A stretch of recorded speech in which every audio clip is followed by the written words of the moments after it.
Hey guys, welcome back to the channel. Today I'm back with yet another tutorial video on app guide, and in today's video I'll show you how you can sign in to your Gmail account.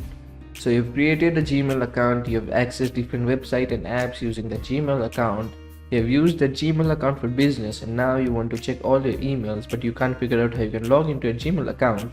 Watch this video till the end. That's exactly what we are going to do. I'll show you how you can log into a Gmail account in very easy steps. So in order to log into a Gmail account, the first thing you want to do is open your browser and go to gmail.com. The link will also be in the description. So once you go to gmail.com, you land on the sign in interface. So what you need to do here is enter your credentials that you use to create a Gmail account. So enter your email. Once you enter your email, tap on the next button on the bottom right corner of the sign in option.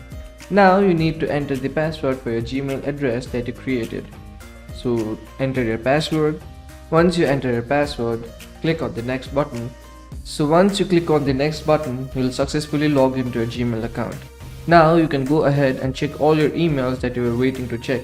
So that will be it for today's video. Hope this video was helpful for you. If it was, hit the like button, subscribe to the channel, and I'll see you in the next video. Goodbye.